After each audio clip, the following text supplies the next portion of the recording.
ब्राह्मण, हमें इस उपद्रव के निवारण का कोई उपाय नहीं समझ में आता है। सब लोग नास्तिक की भांति कर्मानुष्ठान से शून्य हो रहे हैं। तीनों लोकों के प्राणियों का मन क्षुब्ध हो गया है। सभी किन कर्तव्य विमूढ़ से हो रहे हैं। महर्षि विश्वामित्र के तेज से सूर्य की प्रभा फीकी पड़ गई है।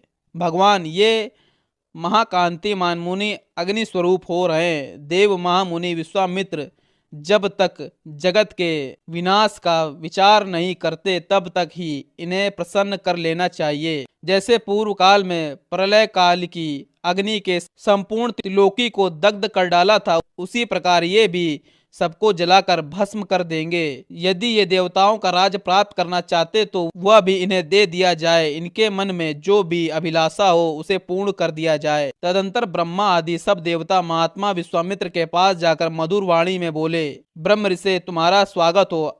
हम तुम्हारी तपस्या से बहुत संतुष्ट हुए हैं।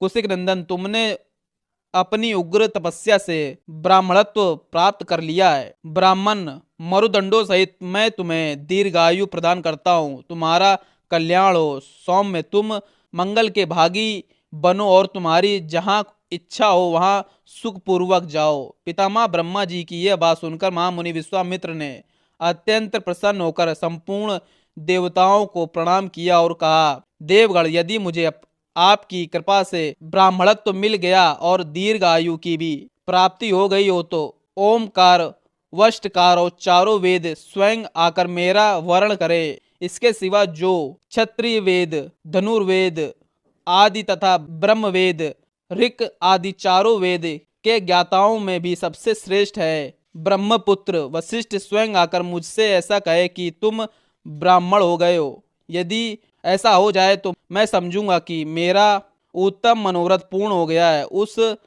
अवस्था में आप सभी श्रेष्ठ देवगण यहाँ से जा सकते हैं। तब देवताओं ने मंत्र जप करने वालों में श्रेष्ठ वशिष्ठ मुनि को प्रसन्न किया।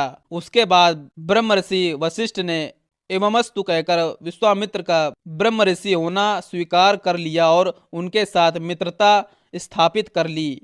मुने, तुम ब्रह्म ऋषि हो गए हो, इससे संदेह नहीं है। तुम्हारा सब ब्राह्मणोचित संस्कार संपन्न हो गया। ऐसा कहकर संपूर्ण देवता जैसे आए थे वैसे लौट गए। इस प्रकार उत्तम ब्राह्मणत्व प्राप्त करके धर्मात्मा विश्वामित्र जी ने भी मंत्र जप करने वालों में श्रेष्ठ ब्रह्म ऋषि वशिष्ठ का पूजन किया। इस तरह अपना मनोरथ सफल करके तपस्या लगे रहकर ही ये संपूर्ण पृथ्वी पर विचरने लगे और श्री राम इस प्रकार कठोर तपस्या करके इन महात्मा ने ब्राह्मणत्व प्राप्त किया।